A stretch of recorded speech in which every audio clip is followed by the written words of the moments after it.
ಚಂದ್ರಚೂಡ ಶಿವ ಶಂಕರ ಪಾರ್ವತಿ ರಮಣನೆ ನಿನಗೆ ನಮೋ ನಮೋ. ಚಂದ್ರಚೂಡ ಶಿವ ಶಂಕರ ಪಾರ್ವತಿ ರಮಣನೆ ನಿನಗೆ ನಮೋ ನಮೋ. ಸುಂದರ ಮೃಗವರ ಪಿನಾಕ ಧನುಕರ ಗಂಗಾಶಿರ ಗಜ ಚರ್ಮಾಂಬರಧರ. ಸುಂದರ ಮೃಗವರ ಪಿನಾಕ ಧನುಕರ ಗಂಗಾಶಿರ ಗಜ ಚರ್ಮಾಂಬರಧರ. ಚಂದ್ರಚೂಡ ಶಿವ ಶಂಕರ ಪಾರ್ವತಿ ರಮಣನೆ ನಿನಗೆ ನಮೋ ನಮೋ. ರಮಣನೆ ನಿನಗೆ ನಮೋ ನಮೋ.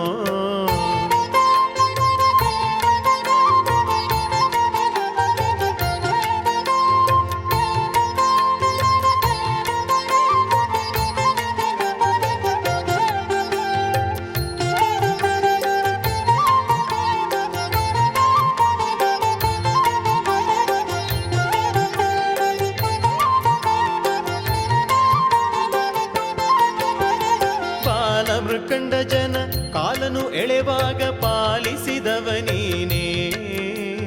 ಬಾಲಯದಿಕ ಪಾಲ ಪಿಡಿದು ಭಿಕ್ಷವ ಬೇಡೋ ದಿಗಂಬರ ನೀನೇ.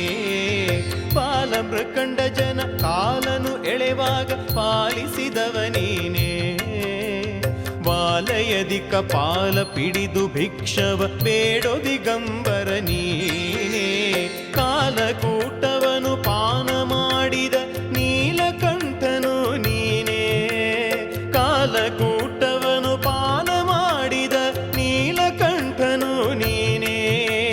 ಜಾಲ ಮಾಡಿದ ಗೋಪಾಲನೆಂಬ ಪೆಣ್ಣಿಗೆ ಮರುಳಾದವ ನೀನೇ.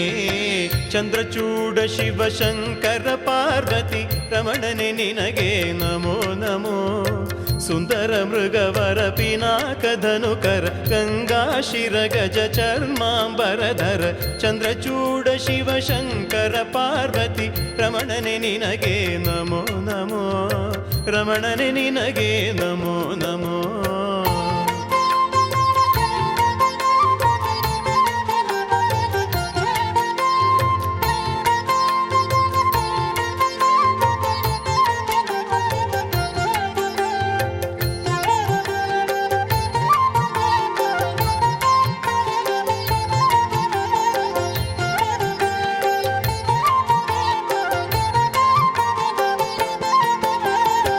ಧರೆಗೆ ದಕ್ಷಿಣ ಕಾವೇರಿ ತೀರ ಕುಂಭಪುರವಾಸನು ನೀನೇ. ಕೊರಳೊಳು ರುದ್ರಾಕ್ಷಿ ಭಸ್ಮವ ಧರಿಸಿದ ಪರಮ ವೈಷ್ಣವ ನೀನೇ. ಧರೆಗೆ ದಕ್ಷಿಣ ಕಾವೇರಿ ತೀರ ಕುಂಭಪುರವಾಸನು ನೀನೇ. ಕೊರಳೊಳು ರುದ್ರಾಕ್ಷಿ ಭಸ್ಮವ ಧರಿಸಿದ ಪರಮ ವೈಷ್ಣವ ನೀನೇ. ಕರದಲ್ಲಿ ವೀಣೆಯ ನುಡಿಸುವ ನಮ್ಮ ಪುರಗಭೂಷಣನು ನೀನೇ. ಕರದಲ್ಲಿ ವೀಣೆಯ ನುಡಿಸುವ ನಮ್ಮ ಪುರಗಭೂಷಣನು ನೀನೇ. ಗರುಡ ಗಮನ ಶ್ರೀ ಪುರಂದರ ವಿಠಲಗೆ ಪ್ರಾಣ ಪ್ರಿಯನು ನೀನೇ. ಚಂದ್ರಚೂಡ ಶಿವ ಶಂಕರ ಪಾರ್ವತಿ ರಮಣನೆ ನಿನಗೆ ನಮೋ ನಮೋ. ಚಂದ್ರಚೂಡ ಶಿವ ಶಂಕರ ಪಾರ್ವತಿ ರಮಣನೆ ನಿನಗೆ ನಮೋ ನಮೋ. ಸುಂದರ ಮೃಗವರ ಪಿನಾಕ ಧನುಕರ ಗಂಗಾಶಿರ ಗಜ ಚರ್ಮಾಂಬರಧರ. ಸುಂದರ ಮೃಗವರ ಪಿನಾಕ ಧನುಕರ ಗಂಗಾಶಿರ ಗಜ ಚರ್ಮಾಂಬರಧರ. ಚಂದ್ರಚೂಡ ಶಿವ ಶಂಕರ ಪಾರ್ವತಿ ರಮಣನೆ ನಿನಗೆ ನಮೋ ನಮೋ. ರಮಣನೆ ನಿನಗೆ ನಮೋ ನಮೋ. ರಮಣನೆ ನಿನಗೆ ನಮೋ ನಮೋ.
सहना भवतु सहनौ भुनक्तु सह वीर्यं करवावहै तेजस्विनावधीतमस्तु मा विद्विषावहै। ॐ शान्ति शान्ति शान्ति। ॐ यं ब्रह्मा वरुणेन्द्ररुद्रमरुतः स्तुन्वन्ति दिव्यैस्तवैः वेदैः साङ्गपदक्रमोपनिषदैः गायन्ति यं सामगाः। ध्यानावस्थिततद्गतेन मनसा पश्यन्ति यं योगिनः यस्यान्तं न विदुःसुरासुरगणाः। देवाय तस्मै नमः देवाय तस्मै नमः। Let us chant from verse number 12.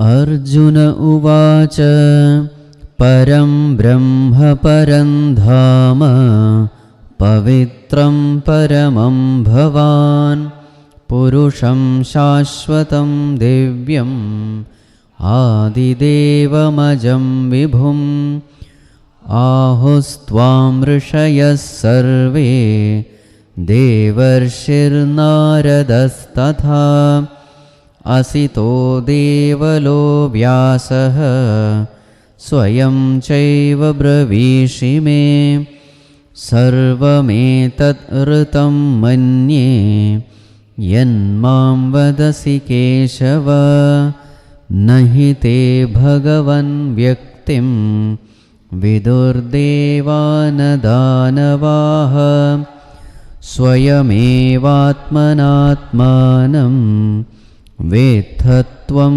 purushottama bhūtabhāvana bhūtesha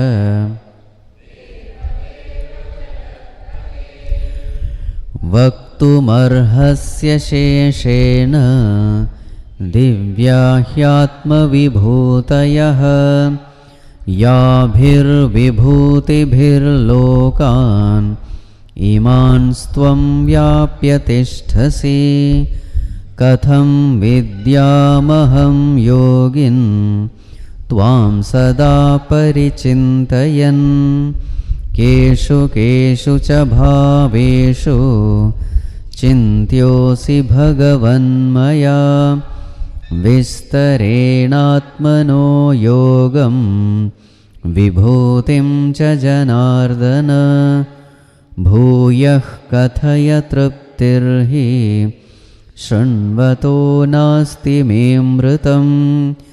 श्रीभगवानुवाच हन्त ते कथयिष्यामि दिव्याह्यात्मविभूतयः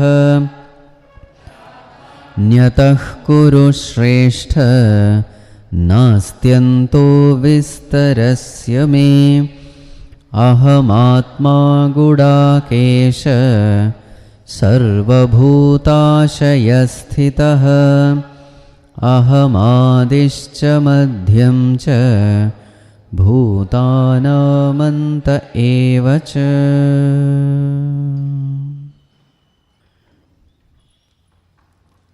After having listened to the supreme words of the Lord, that I am the very origin of all beings, and all beings exist in me, they function in me, I am the only thing which is real. The rest, everything has only an appearance. So then Arjuna has a desire. What does he say? Bhagavan, whatever you say, that you are the supreme being, you are the supreme Lord, you are Lokamaheshwara, the Lord of the whole beings. All these things I accept, because The great rishis like Narada Rishi, Vyasa Rishi, Devala, Asita, they also say the same thing. And moreover, you yourself, you have said who you are. I have no doubt at all. You are the only one who knows who you are. So therefore, I have a request. What is the request? Bhagavan, the request is, what all are the divine manifestations with which you pervade the whole world? I want a detailed description. All your manifestations, without leaving anything, asheshena, you must describe it to me. Because I just love to listen this. And I am not feeling satisfied. Of course, you have said it earlier also, but not in detail. So therefore, Bhagavan, please be kind enough to describe your manifestations, divine manifestations. So then Bhagavan says, okay Arjuna, I will describe, but not completely. Because it is impossible to describe my manifestations fully. Because there are infinite.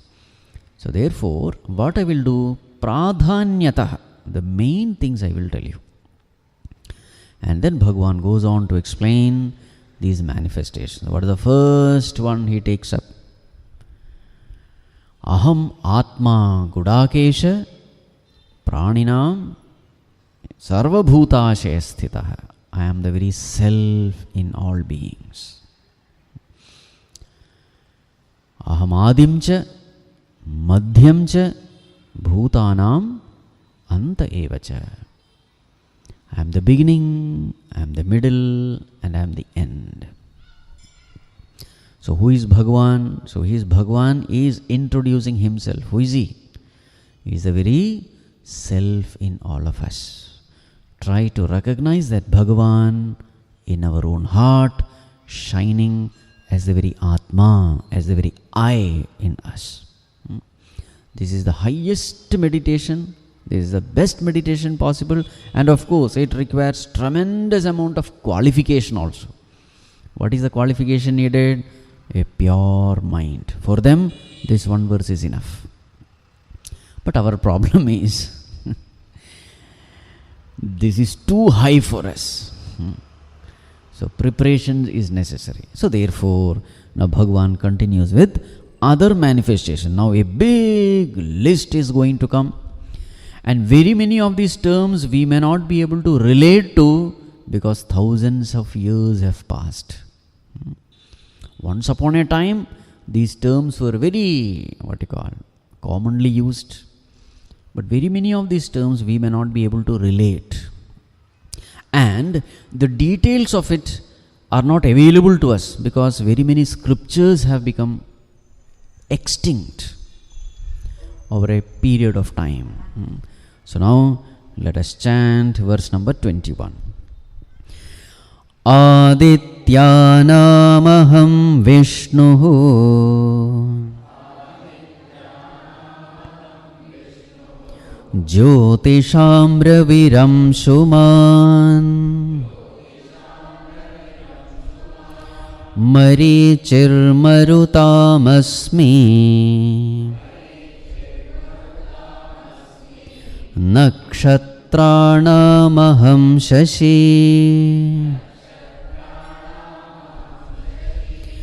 Adityanamaham Vishnuhu Jyotisham Raviram Shuman Marichirmarutamasmi Nakshatranamaham Shashi. Yeah. So the word Adityanam aham Vishnu. Among Adityas, I am Vishnu. So who are these Adityas? Aditi Putras are called Adityas, the sons of Aditi. In fact, Aditi has got so many sons. She is the wife of Kashyapa Rishi. So there are Dwadasha Adityas, Ekadasha Rudras and Ashtavasus. We will not be able to relate to them. So these are all Devatas. Now, who are these Devatas? Of course, Devatas are Devatas. Those people who live in Swarga. So in Devatas also, there are so many colonies depending upon their professions. Just like in this world, we have different colonies based on our profession, isn't it? So doctors are there, engineers are there, musicians are there, artists are there. In music also there is Hindustani music, there is, what is that? Carnatic music. Then there is a sports colony. In sports also, my God, how many varieties? Cricket, hockey, football, basketball, volleyball. There is something called ice hockey also. So many things. So everything is a colony, you see. And in a colony, you know each other if your profession is the same. So in the same way, in Swarga also there are so many colonies. So depending upon the profession, they are given different names. So Adityas are there, Rudras are there, Vasus are there, Yakshas are there, Rakshasas are there, Gandharvas are there, Kinneras are there. You must have heard these names. Detail we don't know, only little here and there, somewhere in scriptures they mention, and therefore we have a little knowledge of it. We don't have detailed knowledge. So Adityanam aham Vishnuhu, it is said. Among Adityas. So how many Adityas are there? 12 Adityas. Dwadasha Adityas. Among this, I am Vishnu. Which Vishnu? So Vamana Rupa Vishnu. Actually, Bhagavan takes avatar in that Vamana form. So it is said he took avatar as a son of Aditi. So Bhagavan's another name is Upendra, the one who is a younger brother of Indra. Therefore his name is Upendra. So among these 12 Adityas, who is the best? Who stands apart? Bhagavan in his Vamana Rupa stands apart. Therefore, among these 12 Adityas, I am Vishnu, Vamana Rupa Vishnu. Then, Jyotisham Raviram Shuman, among the luminaries, the light-giving stars. Who am I? So what stands out in the space? Among the ones which give light, what stands out? Ravi. Ravi means sun. So among the all light-giving luminaries, I am sun. What kind of sun? Amshuman Ravi. Amshuman means the one with rays, brilliant, radiant sun I am. So what is the way of meditating upon that Lord? Look at that sun, look at its brilliance, look at its power. So the question comes, actually you wonder, you don't know what it is. It has been burning from millions and billions of years, and still it appears as though it is inexhaustible. That fireball, even now scientists are doing research, they don't know what it is. They have some idea, but truly it is something unbelievable. That a mass of gas can burn for such a long time. So what we have to do is, you look at it with wonder, and when you see that sun, where should the mind go? The mind should remember the Lord. So anything, whatever is said, it should remind us of the Lord. So here, what we have to say is, we are not praising the sun here, we are praising the Lord who has created this brilliant sun. That sun which is around 10 lakh times bigger than this earth. That sun which is around 15 crore kilometers away. In fact, these scientists say there are bigger stars. Sun is nothing. So they have identified some star. His name is UV Scooty. It seems 800 crore times bigger than earth. But that is not seen. Here Bhagavan is saying only what we see with our naked eyes. So among the luminaries, I am the sun. That sun which is nourishing all of us. When the plants do photosynthesis because of that that light. So all these things. See, you may be a science scholar. You may be a research student. Fine. But in spirituality, what should be your attitude? I am a devotee who is a research student. This is the way. So which is given higher preference? My role as a devotee. I am seeing this world as a devotee of the Lord. So whatever is seen, wonderful, majestic, powerful, I should remember that Lord, because He is the one who has created it. So this is the way our line of thinking should proceed when we read all these manifestations. Everywhere, through this, your mind should go to the Lord. Something great, something powerful, something brilliant is mentioned, immediately we should think of the Lord. Right. So, Jyotisham Raviram Shuman. Then, Marichir Marutamasmi. Among Marut Devatas, I am Marichi. Now again, we may not be able to relate what it is. So it is said, there are some 49 Marut Ganas. Now what is this Marut? So it is said, there are 49 different kinds of wind. 49 different kinds. And every wind has got a particular Adhisthana Devata, a presiding deity, whose job is to take care of that particular wind. Even these Adityas also, they say, why 12 Adityas? They say because there are 12 months in a year. And in every month, the sun has got a particular nature, they say. And that we also see. For example, the December-January sun is very different from April-May sun. Yes or no? It's very hot. So they say that this each month, the sun is different, and for each month there is a particular Devata who is in charge of that. So that Devata is called as Adityas. These are some of the explanations given by different people. So in the same way, there are some 49 different kinds of winds that blow. Among them, I am that wind whose in charge is Marichi. Now which is that wind? They say this cool breeze. The cooling breeze, the air conditioning breeze. I think this is the one which is flowing now. Which everybody love. Not that cyclonic wind. That is another category. So for this cool, refreshing breeze, for that breeze, that particular Adhisthana Devata is Marichi. So among Marudganas, I am Marichi. This way. Nakshatranam aham Shashi. In the night sky, among the luminaries, among the stars, who am I? I am Shashi. Who is Shashi? Moon, the cool rays of the moon. So when you see the moon, what you should remind of? You should remember Bhagavan's glory there. So in the sun and the moon, you must see the glory of Bhagavan. Okay, next one, verse number 22.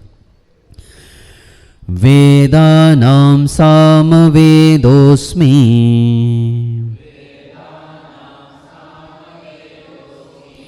Devanamasmi vasavaha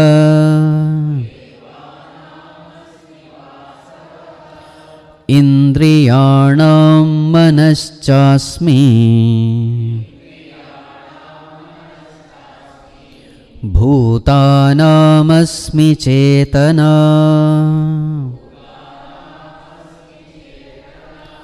Vedanam samavedosmi Devanamasmi vasavaha Indriyanam manaschasmi Bhutanamasmi cetana.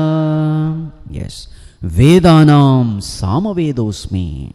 Among the Vedas, what are the 4 Vedas? Rigveda, Yajurveda, Samaveda, Atharvana Veda. Among the 4 Vedas, Vedanam. Who am I? I am Samaveda. Now, please understand, as far as the content is concerned, all the Vedas, they speak about God, they speak about the reality, all are important. So here when Bhagavan says, I am Samaveda, it is not with regard to content, it is with regard to chanting. Because this Samaveda is the only Veda which is sung. There is a musical note for it. Whereas all the other Vedas, they are chanted. So there is Udatta, there is Anudatta, there is Swarita. All the other Vedas are chanted. This is the only Veda which is sung. So wherever there is music, it is soothing to the mind, isn't it? Rather than mere reading a line or chanting a line, when you listen to it with the accompaniment of music, it has a greater appeal. So among the Vedas, I am Samaveda. Then, Devanam asmi Vasavaha. Among all the Devatas, who am I? I am Vasava. Who is Vasava? Indra. Who is Indra? He is the Lord of all Devatas. So that's the speciality of Indra. Indra is the king of all Devatas. So therefore, among all Devatas, I am Indra. Indriyana Manaschasmi. Among all the Indriyas, who am I? Mind. Why? What is the speciality of mind? See, every Indriya can function only in one field.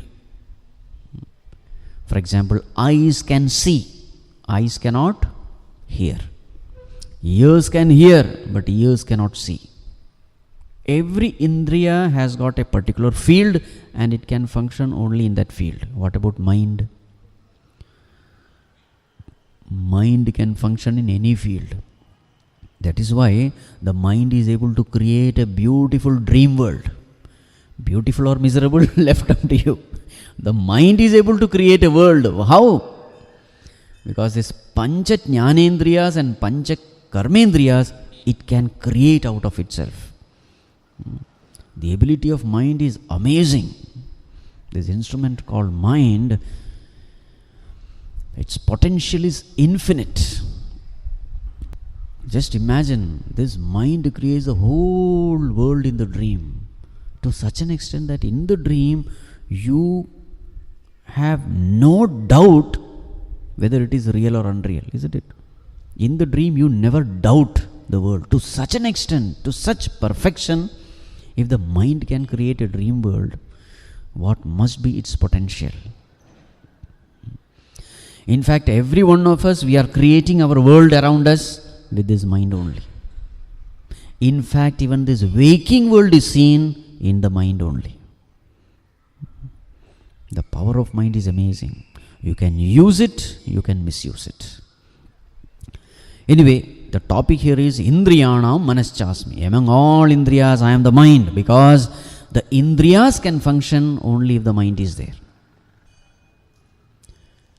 None of our Indriyas can function if the mind is not there. Have you seen people sleeping with open eyes?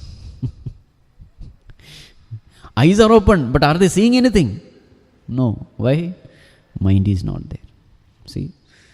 The Indriyas cannot function when the mind is not there. So therefore, who is the king of all Indriyas? It is the mind. It is the mind which coordinates, gaining the information from the Panchajnanendriyas. Mind is the one which coordinates and asks us for that appropriate response comes from the mind. So therefore, mind is called Indriya. Now see, you can meditate on this. But in every meditation, if you meditate on mind, you become a psychologist. We are not here to become psychologists. We are here not to research in the mind. Research, let it continue. But more than that, what is important is wondering. You are not going to get answers. But even not getting answer also is a form of worship of the Lord. Not able to understand the power of the Lord is also a kind of worship of the Lord. Bhagavan, I don't know anything. So every time you meditate on this, you come to know what we know is nothing compared to what remains to be known. So this is also a kind of glorifying God. Indriyanam manaschasmi. Now see the next one. Bhutanam asmi chetana. In all living beings, who am I? I am the very life. Now what is this life? This is a very strange thing.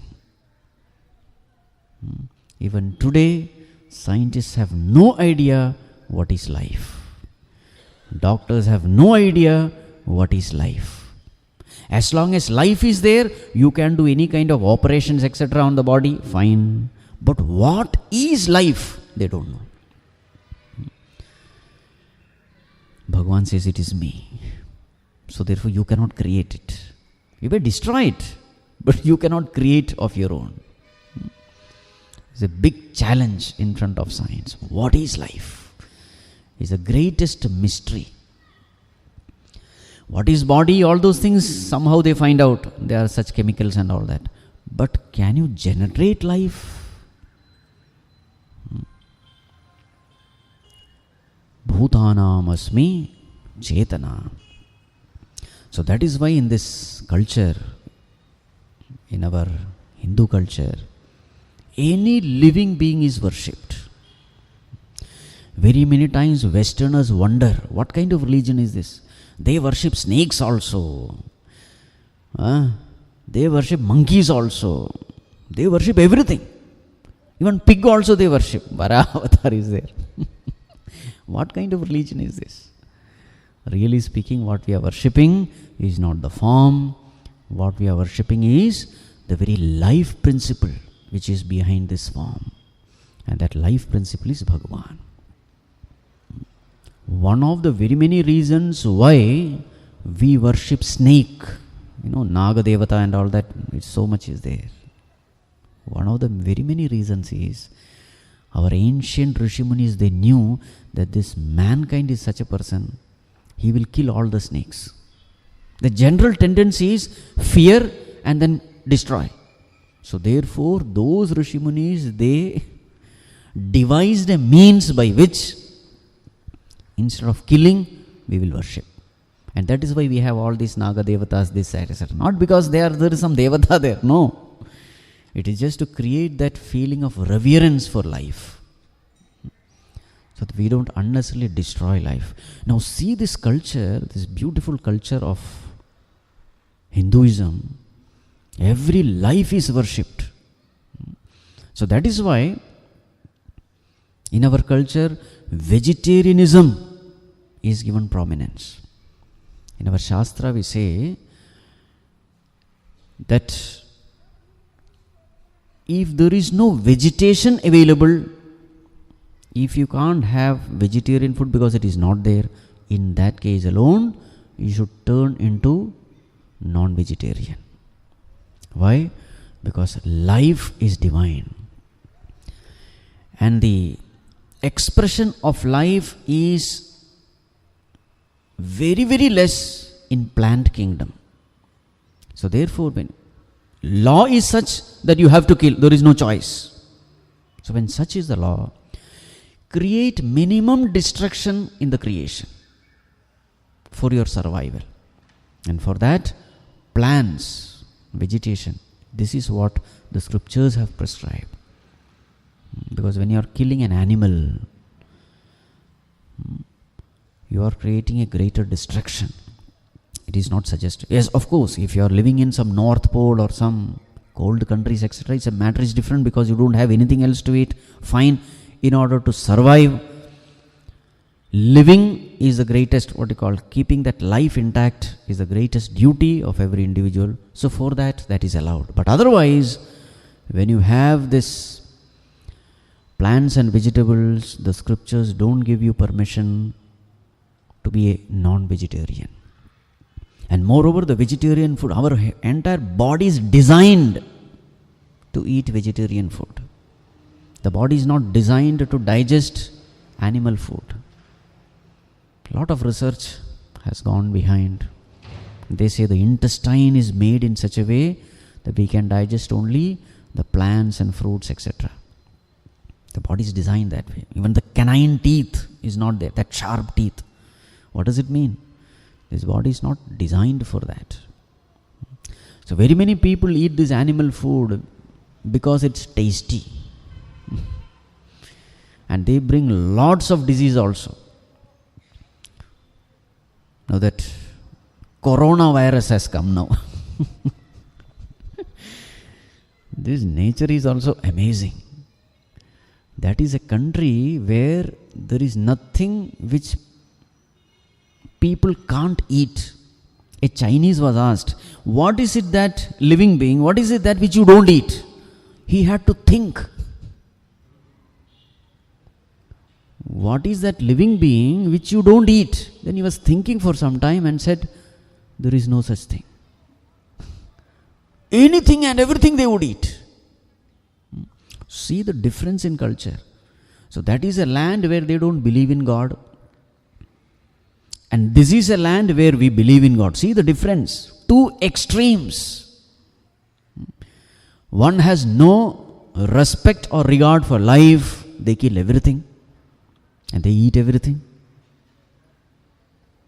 And now see what has happened. They don't have a remedy for this virus. In fact, earlier also such a case has come. I think SARS virus or something. SARS. Again it happened the same place. All kinds of animals are cut open. And they have a market there. Anything you can buy. Snakes are there. Bats are there. Oh my God. Horrible. There is no feeling at all. Whatever they see, they cut, eat. Now see what has happened. What is the scoreboard now? 45,000. Some 45,000 people are affected. 1,100, 200 or something. They are already dead. Now everybody is scared. Everybody is running away from China now. Just compare that land with this land. We respect, we revere every life. Why? Because Bhutanam asmi chetana, this life principle is Bhagavan. It should be worshipped. That is why we have so many gods in so many animal forms, etc. The point is this life is divine. As long as the life is there, you can do all kinds of operation, all kinds of medicines will work. But the moment the life goes away, the chapter is closed. So what is the most important thing in this body? That life principle. And that Bhagavan says, it is me. So each one you can just meditate for hours together. Look within and see how that heart is pumping. How beautifully this body is taken care. The Pancha Pranas, the blood circulation, the digestion, the breathing process, so many complicated things are happening, all because that life is there. As though it is Lord who is taking care of everything. So in this life, let us try to see the hidden hand of a loving God, a caring God. Yes. Continuing, verse number 23. Rudranam Shankaraschasmi Vittesho Yaksharakshasam Vasunam Pavakaschasmi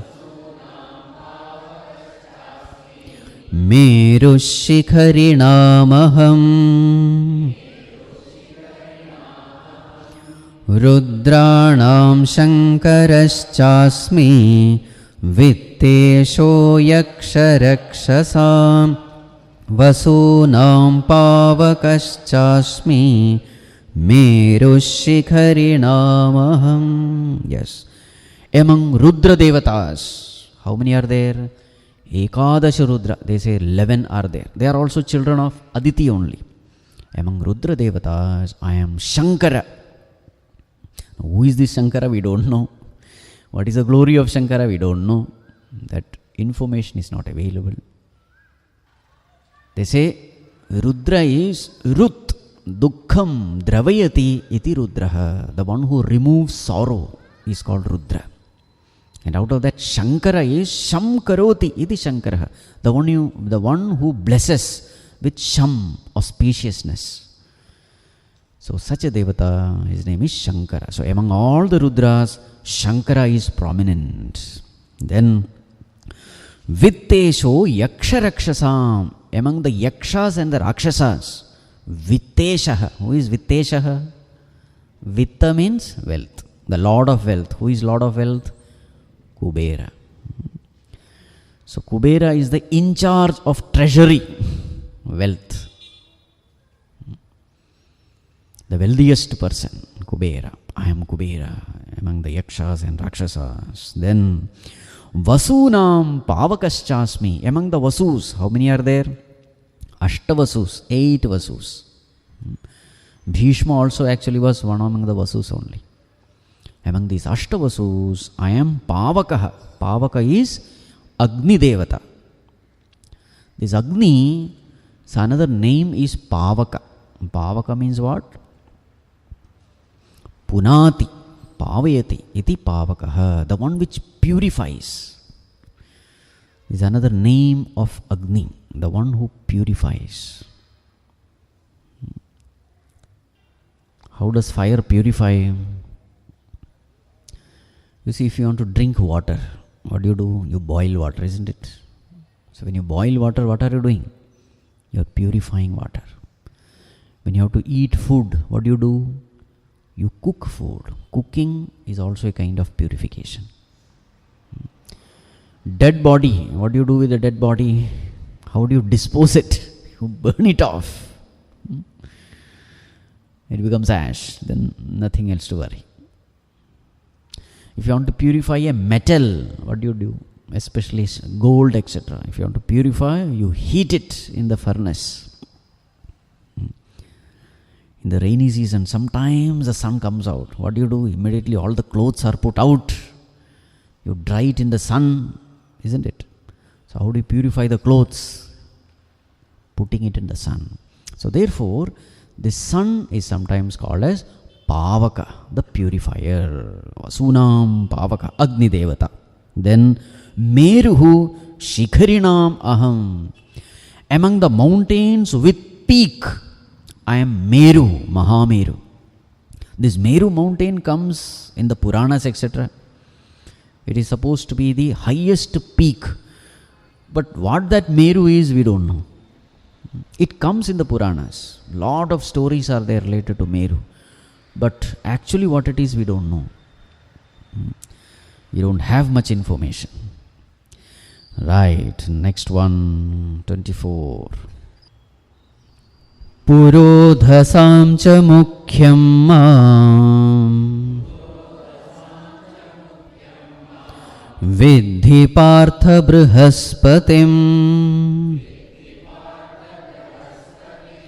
Senani namaham skandaha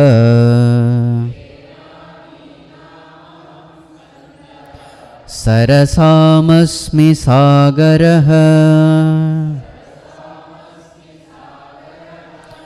Purodhasam cha mukhyam mam Vidhi partha brihaspatim Senani namaham skandaha Sarasamasmi sagaraha.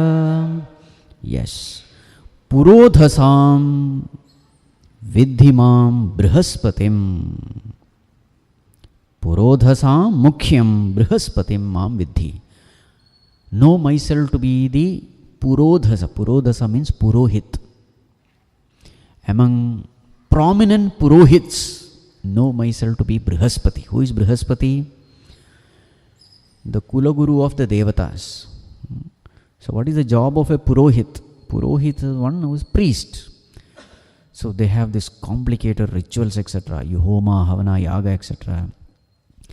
So Yajaman is the one who has to do it. And Purohit is the one who guides them. What all mantras have to be chanted. And how the ahutis has to be given. When it has to be. So many complicated rituals are there. Purohit is the one who guides them. Who guides the Yajaman. So among all the Purohits, who am I? Brihaspati. Okay. Then Senani namaham Skandaha. Among Senani means commander-in-chief of the army. I am Skanda. Who is Skanda? Shanmukha Subramanya. Yes, the son of Lord Shiva. Among the commander-in-chief. Who is that Rakshasa whom he killed? Tarakasura. So to kill Tarakasura, he came. So the Devasura Yuddha in which Tarakasura was killed, he was a commander-in-chief. So among all commander-in-chiefs, I am Skanda. Sarasamasmi Sāgara. Among all reservoirs of water, which is the greatest reservoir? Ocean. So among all reservoirs of water, I am Sāgara. You know how that name Sāgara came? There's a very interesting story in our Puranas. You must be knowing it. It's a very famous story.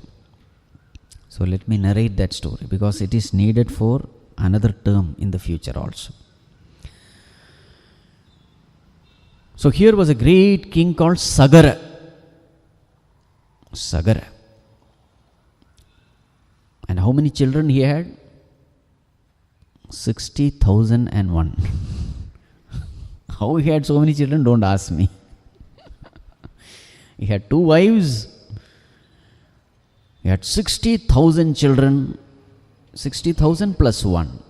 One son from one wife, another 60,000 from another wife. Anyway, I am not going into detail and all that.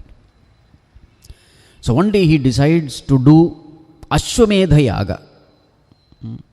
For Ashwamedha Yaga, you have to leave a horse.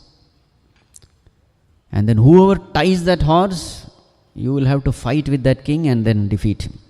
So this horse was left.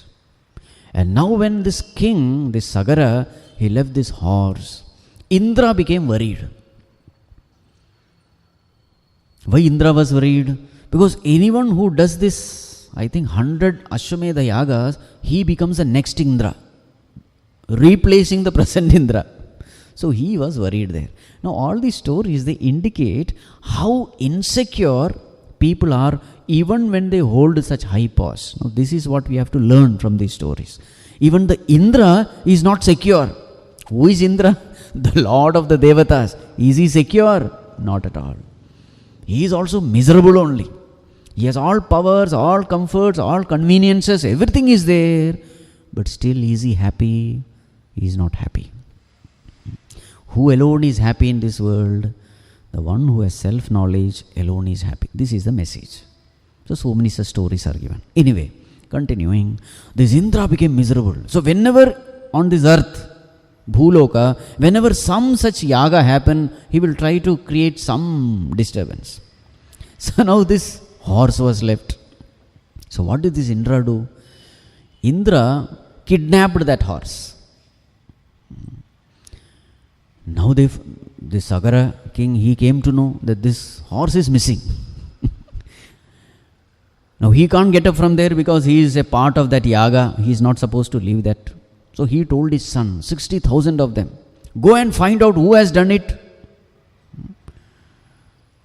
So these 60,000 sons, they are called as Sāgara. Why Sāgara? Son of Sāgara is called Sāgara. Just like son of Vasudeva is called Vasudeva. So these 60,000 sons who are called as Sāgaras, they went in search. They searched everywhere, they could not find. Finally they started digging the earth to go to the lower worlds. And that is why they have dug up the whole earth. So naturally when the rain comes, what should happen? It should get filled up with water. So that is why this, what you call ocean, has got the name Sāgara, because it is said these people have dug and therefore the ocean has come. Anyway, continuing with the story. So they dug up the whole thing and they went deeper and deeper and deeper. And finally they reached the Patala Loka, the lowest. Because somebody gave them the information that this horse is present in Patala Loka. And these 60,000 people, they were very powerful. They dug up the whole thing, reached that Patala Loka, and there they found that this horse was tied. Actually, what did Indra do? Indra understood that these fellows are working so hard, definitely they will catch me. So before they catch me along with me, Let me do some trick. So what he did, he tied that horse next to our one Kapila Muni's ashram. That place is known as Kapilaranyam.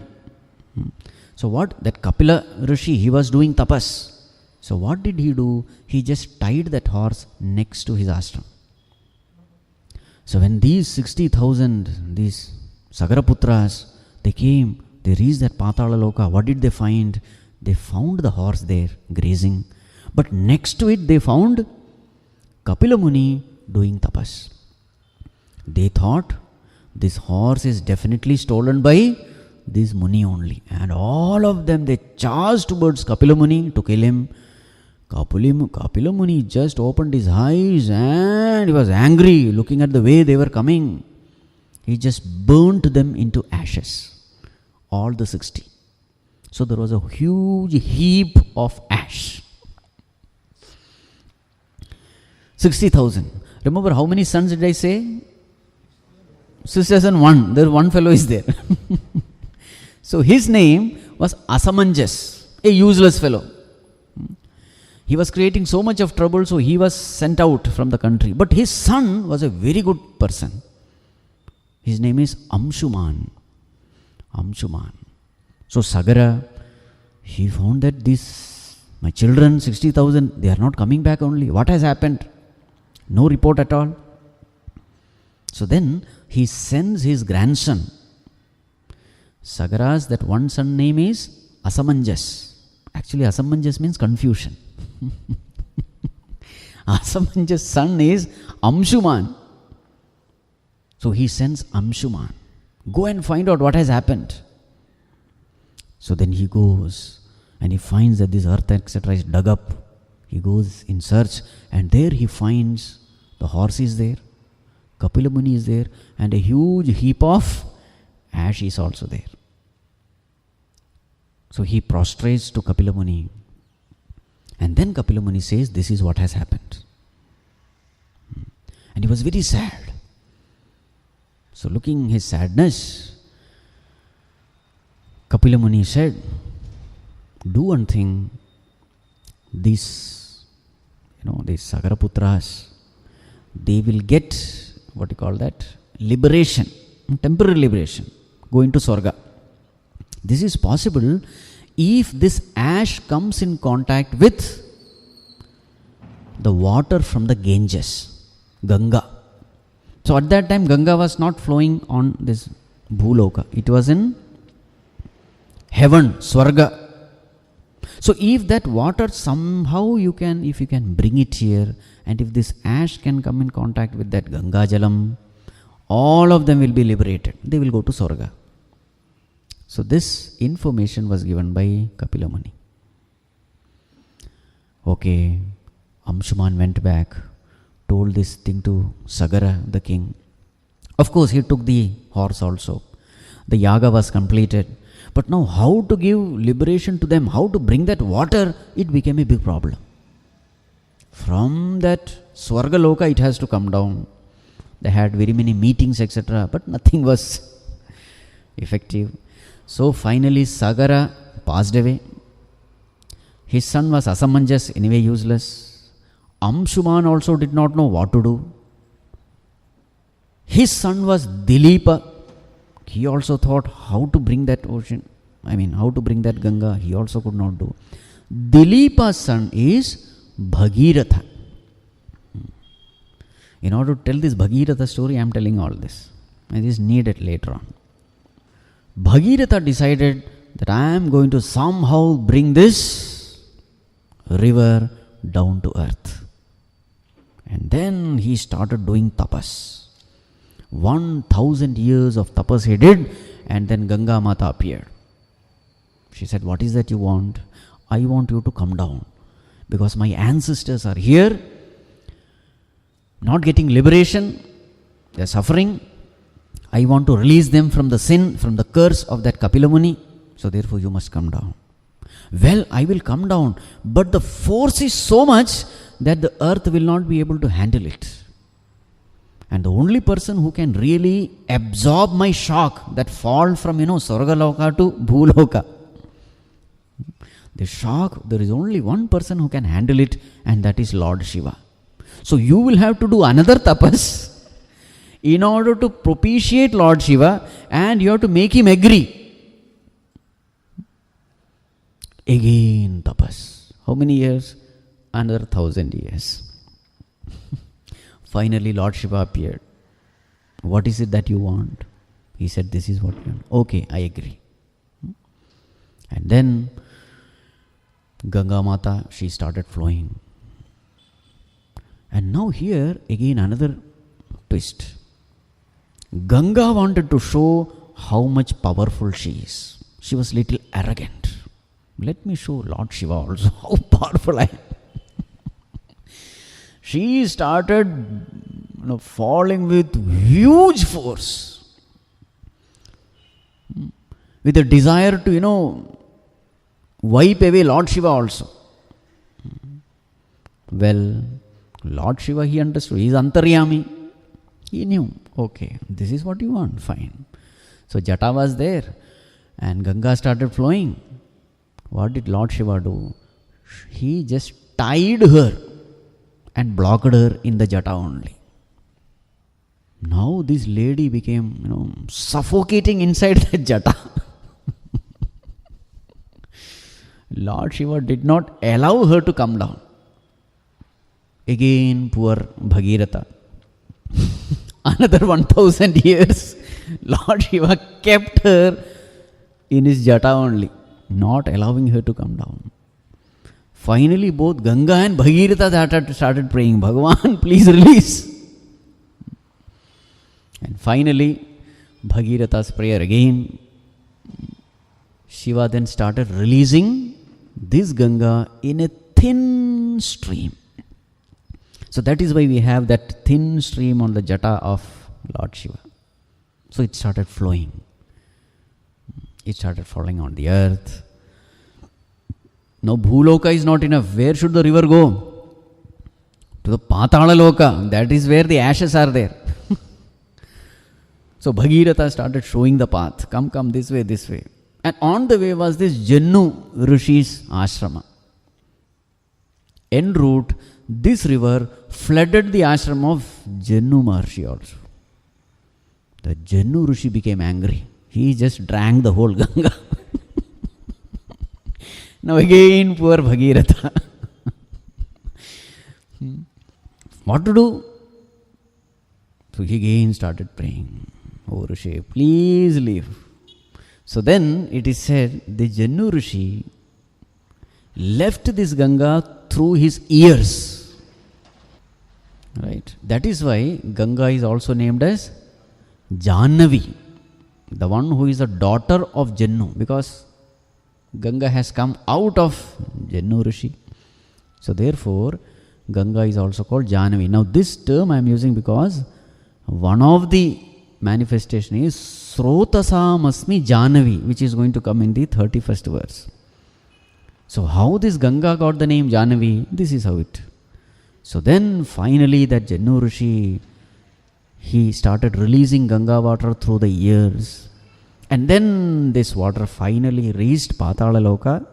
And then all those 60,000 Sagaraputras, they got moksha.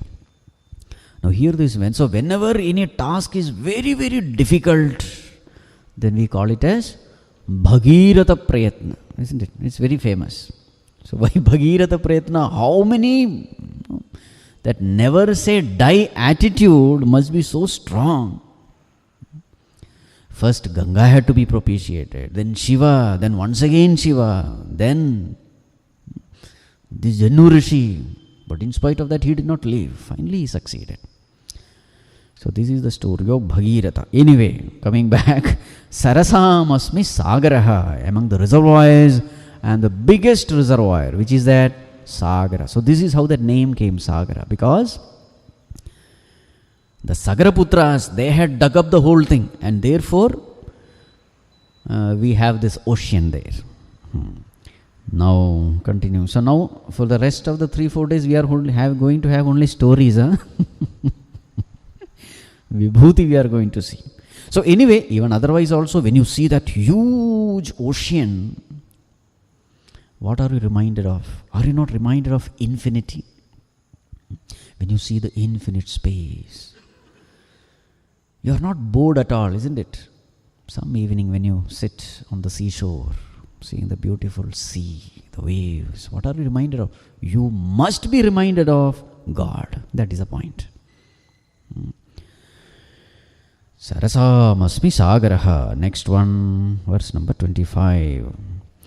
Maharshīnām bhriguraham giramyasmekamaksharam yajñānām japayajñosmi sthāvarāṇām himalayah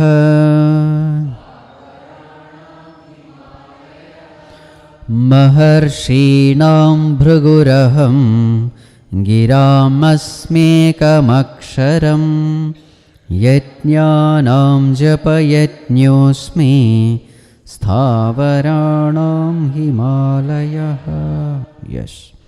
Maharshīnām bhriguhu aham. Among all the Maharshis, I am Bhrigu. So there are Devarshis, there are Brahmarshis, there are Rajarshis, there are Maharshis. So among the Maharshis, I am Bhrigu. So what is the story you are reminded of when we say Bhrigu? Good story, huh? Lot of bad stories are also there. The good story is, he is the one Rishi who tested all the Trinity. Brahma, Vishnu, Maheshwara, he is the one who tested it. So such stories are also there in Puranas. So one day there was a big argument as to who is the greatest among the three, Brahma, Vishnu or Shiva. Now please understand, each Purana will be partial to that particular god. So Shiva Purana will be partial to, Vishnu Purana will be partial to. So this way, you have to understand this. So whenever such stories are there, you should see which Purana it is. You will always find that Purana will speak that particular god as the highest. And this is necessary also so that your Shraddha Bhakti is single pointed. That is the purpose. The purpose of Purana is somehow or the other take you to the highest, the best. So these forms, etc., they are only intermediary stage. So they are not interested whether you are a devotee of Brahma, Vishnu or Shiva or anything. Their interest is only one, take you to the highest. For that, these are all mediums. So these Puranas will have all kinds of contradicting stories. It is only to create that Shraddha Bhakti in that particular god. Right. So what is the story here? The story, it is said, so there was this argument in the Devaloka. Who is the best among the Trinity? So then they appointed Bhrigu Rishi to find out. So Bhrigu first went to Brahmaloka. So Brahmaji was there conducting a very serious meeting with so many Rishimunis. Bhrigu Rishi went and straight, without even taking any permission, remember Bhrigu is the Manasaputra of Brahmaji. He just went and sat next to him. Important meeting is going on. Brahmaji felt offended. He just walked away from there. Then he went to Kailasa, Bhrigu Rishi. Lord Shiva was seated there. He went there and Lord Shiva got up to embrace Bhrigu Rishi. Bhrigu Rishi said, "Go away, don't touch me." Lord Shiva became very angry. He was about to beat him. Parvati interfered and then saved Bhrigu Rishi. Then he went to where? Vaikuntha. There Bhagavan was lying down, Ananta Shayana. And he just went and gave a proper kick on his chest. He kicked Vishnu. And you know what Vishnu said? He immediately got up and said, "Oh Rishi, mistake is mine. When such great Rishis come, it is very bad to lie down like this. What should what is this thing? You must get up and you must worship the rishis. This is what I must have done. Oh Rishi, please forgive me. Is your foot hurt? Are you hurt? Please forgive me for my indecent behavior.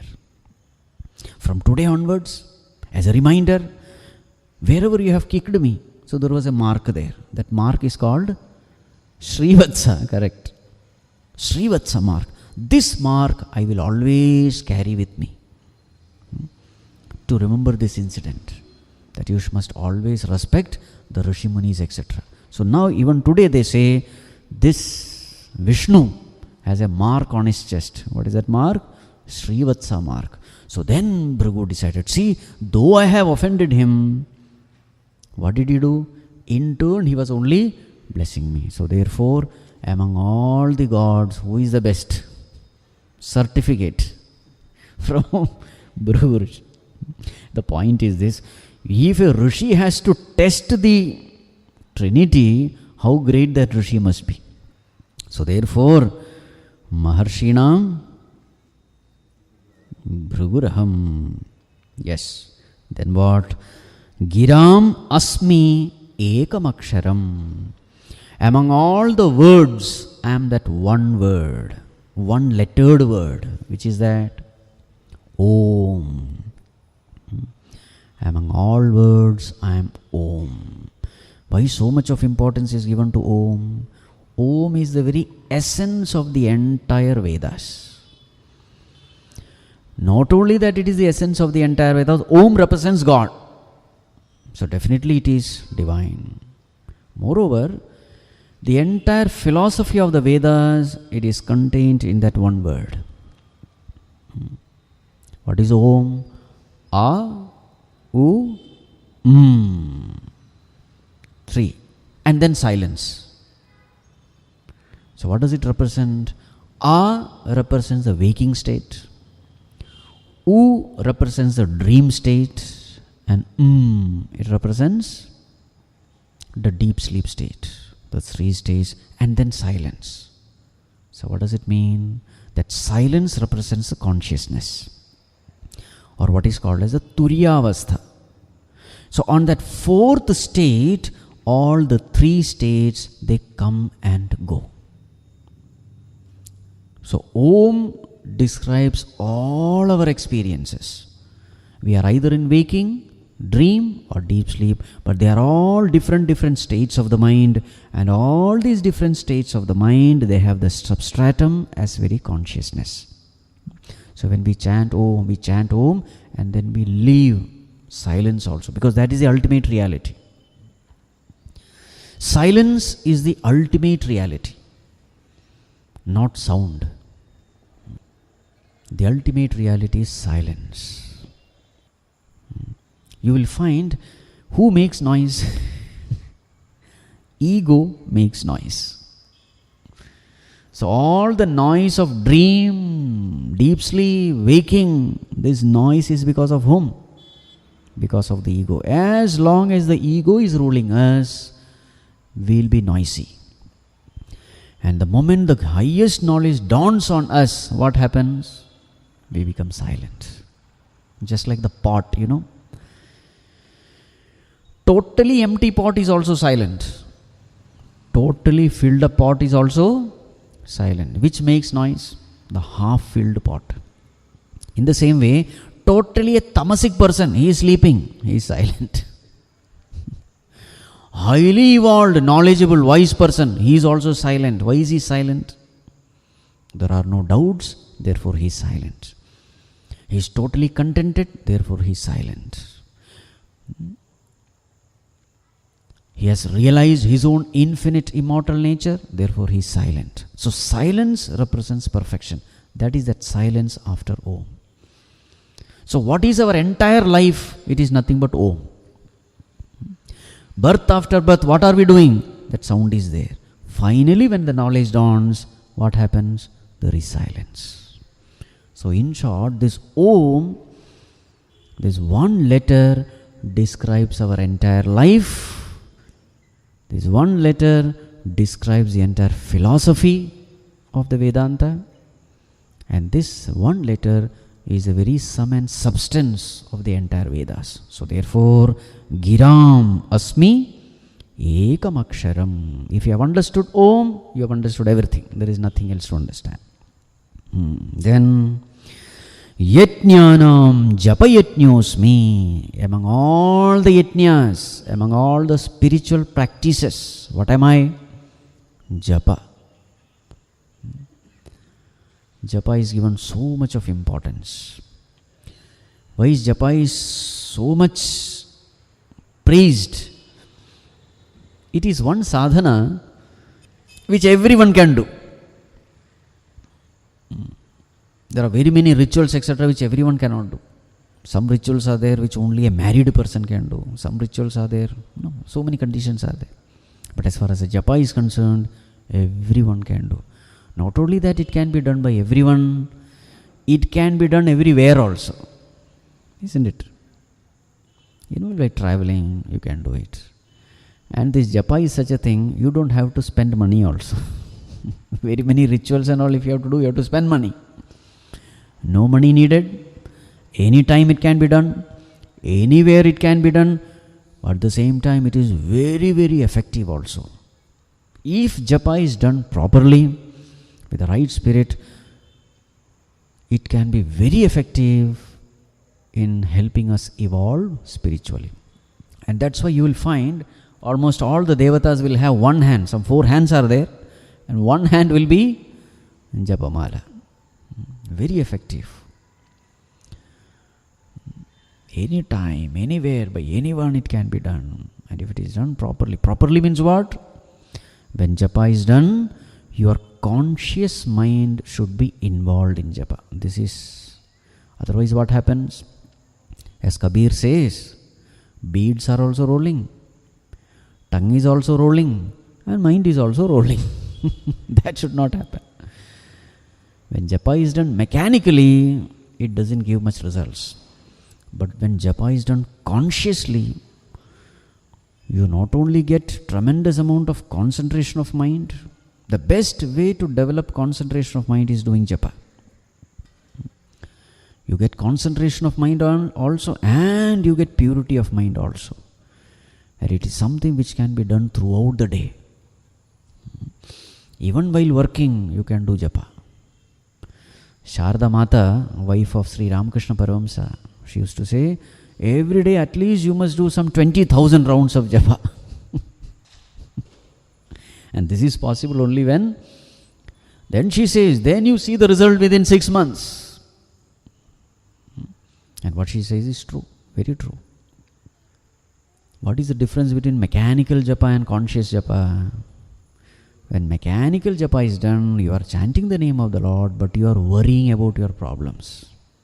So actually speaking, mind is wandering only. So therefore, there is no peace of mind though chanting is going on. But when you are doing consciously, with a conscious mind, when you are doing Japa, you will find that the mind becomes very peaceful. If you find that mind is not becoming peaceful in spite of doing Japa, what has to be understood? The conscious mind is worrying about the problem and the mechanical mind is doing the chanting. Then there is no peace. But if you can make the conscious mind do the Japa, you will be amazed by the results. The mind learns to concentrate. Now the greatest problem which we are facing today is mind is so distracted in so many ways. Especially with the invention of these mobile phones and smartphones, etc. Everybody is distracted. And with a distracted mind, you can't achieve much. As they say, that sunlight, it falls, nothing happens. But suppose you put a lens and then focus it on a paper, what happens? The paper burns. So the moment you focus that sunlight into one single beam, its power is manifold. So too, a mind which is distracted and dissipated, it loses all its energy. But if that mind, that power of that mind, as I told you, it's infinite. If you can bring that power of the mind to one single point, then we can achieve anything in life. that single pointed concentration of the mind can be easily achieved with this one sadhana called Japa. You are chanting one name, and again you are bringing the mind back to the same name. You are not allowing the mind to. Actually, these beads we use, it is only as a support. Support to prevent the mind from wandering. Very many people, they are more interested in what kind of beads to be used. Swamiji, should I use Tulasi beads or Rudraksha beads? See, that is not the point. Even in Rudraksha beads also, how many mukhas should be there? Ekamukhi, Panchamukhi, so many mukhis are there. They are worried about all unwanted things. Whichever mukhi it is. You can do it with plastic beads also. Let us understand, while doing japa, with what beads you are doing, that is not important. What is important is when you are rotating the beads, where is your mind? This is the most important thing. So why do we use the beads? So what you are supposed to do is rotate once, chant the name, and focus the mind upon the name. If the mind is in the name, then only go for the next round. So chant, listen to it, pay attention, then rotate. Chant, pay attention, rotate. Chant, pay attention, rotate. Only when there is paying attention, then you rotate. What happens when the mind wanders? Paying attention is gone, so what happens here? It stops. The moment this stops, it's a alarm signal. Otherwise what happens? Mind is wandering and I am not even aware that my mind is wandering. This is the problem of the beginners. Very many times mind wanders without my knowledge. Half an hour is gone and then I say, hey, why am I sitting here? So this prevents that wandering. So every time you find that mind is focusing, only then you rotate.